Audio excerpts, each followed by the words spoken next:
Now that we know what the parts of the guitar are, now we will talk about the strings, and we will talk about the neck, and we will talk about the fretboard. That is one part I did not talk about in the parts of the guitar. I'll just go over that real quickly. The individual little bars here are known as frets. Now, when we're talking about frets and numbers of frets on a guitar, we're actually talking about the boxes in between.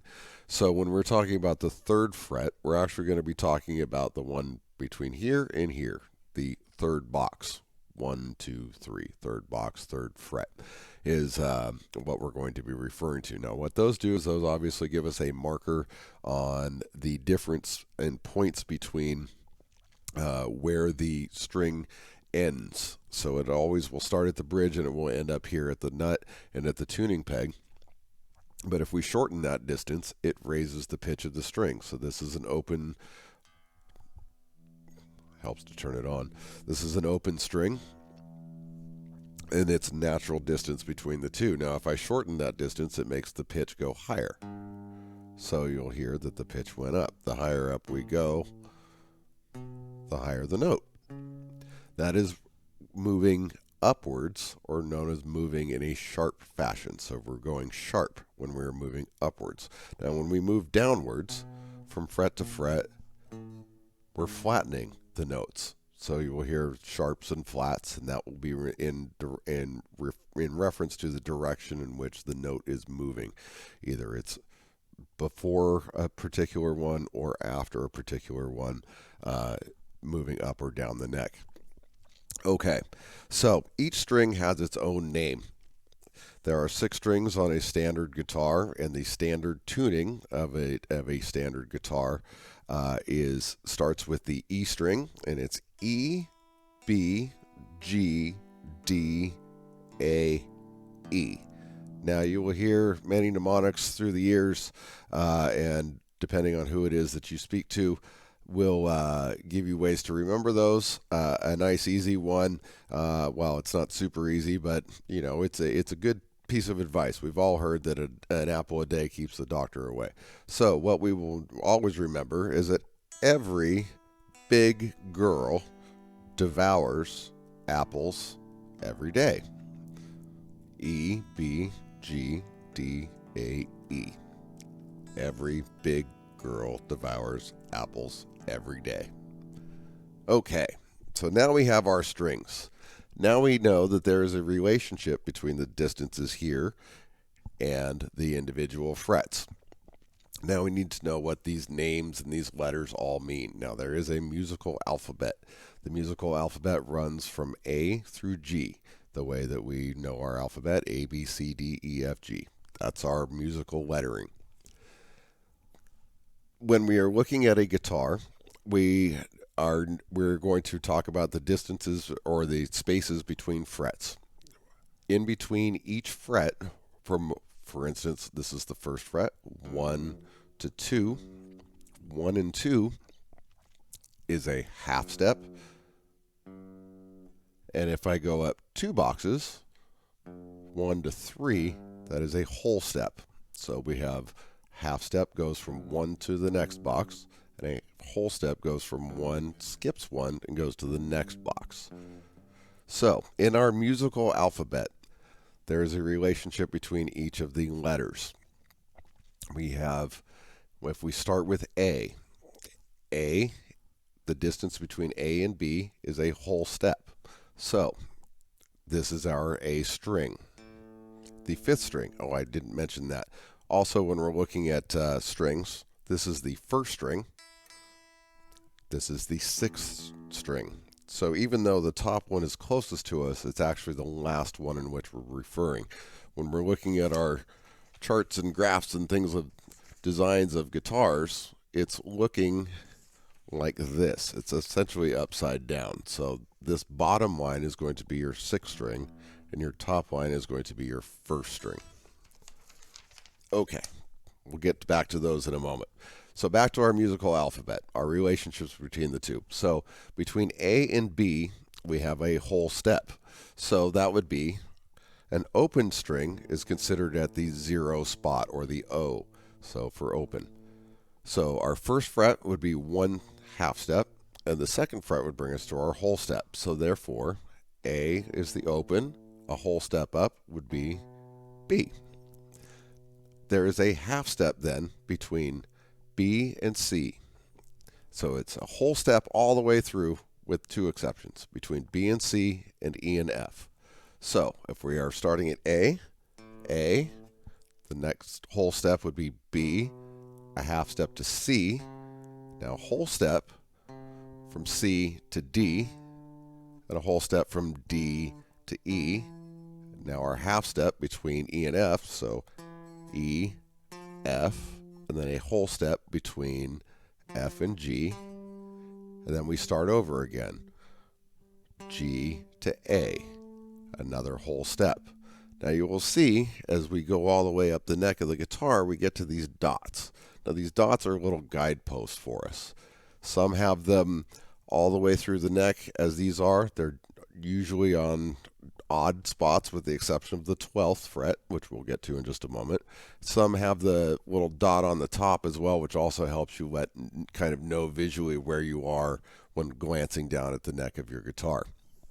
Now the reason that there is a double dot at 12 is because that is where it repeats itself all the way through. So if we start on A as we just did, we have A, B, C, D, E, F, G, A. We started over again. How many notes did we go up? We went up 8. 8 notes is known as an octave. Octaves are the same note in a higher pitch. So this note is an A, well this note is an A. You can kind of hear the similarity between the two. But obviously the pitches are different. I'm going to use the top string as an example now for another crawl up the neck, if you will. So the top string, as we determined, is E. So a half step, we're going to move first because we're going between E and F, and E and F is a half step. So E, F, whole step to G, F, G, whole step between G and A, G, A, whole step between A and B, A, B. Here's our other half stepper, B and C. So just one fret there. Then whole step to C to D, and then D to E. We ended up again on the 12th fret. That's why the strings are designed the way they are, is to allow for a relationship mathematically, which we won't get into any of the equations. I promise this is not math class. But we will. But they are set up so that we can join the notes in a logical combined fashion conveniently, if you will. So if we want to put notes together, it would be very inconvenient for us to have to play this one at the same time that we needed to play this one, for instance. It's just too far away and hands can't stretch that far. So they've changed the number or the notes of the strings to work out the relationship between them as we move up and down the strings and up and down the neck. Okay, now we need to make sure that our guitar is in tune whenever we're going to practice it. So there are tuners. There's a variety of different types out there. I have this little clip-on one. These are very convenient. You can pick any one that you like. I'm not sponsored by anybody. I'm not pushing anybody's brand out there. I have multiple types. It's usually whichever one is on sale. So there's some that will plug into your guitar and you can just set it aside and do it that way. There's these that clip on here. My amplifier has one built into that. If I push a particular button, I can set it that way. Whatever way works for you, as long as they are in tune. So the way we do this is we will see here. Let's see if I can kind of do this like this. So this tuner is pretty cool because it's got our red lights for sharps and flats, which I guess we should talk about because I got distracted, I guess. So as we moved up, we'll get back to tuning in just a second. So there are these half steps and full steps, right? So let's start with the A. A, B, C, for instance. Well, what is this one? If this is not, we know that one's B, we know this one's C, and we know this one is A, but we skipped over one. Well, what is that one that we skipped over? Well, you can name it one of two things, and it's totally up to you which direction you want to look at it. You can say this one, we know this is B, and it's the one before B, so that would be B flat, so that would be a B flat. Or we can say that we're moving up one from the A towards the B, so we have gone sharp. So now this is an A sharp. It's the same note, named two different things. So you have to understand that sometimes people will write B flat, sometimes people will write A sharp. Same exact note. There you go. Okay, back to the tuning. So with our E, we will click on that or hit that string, let it ring, and our tuner will tell us where we are. A green light all by itself tells us we're right where we're supposed to be. If it's to the right of the green, that means we're a little sharp, which means we're too high. And if we are to the left of the green, then we are a little bit flat or too low. So we will hit that, and as I see, that worked out just about perfectly. So I did tune this beforehand.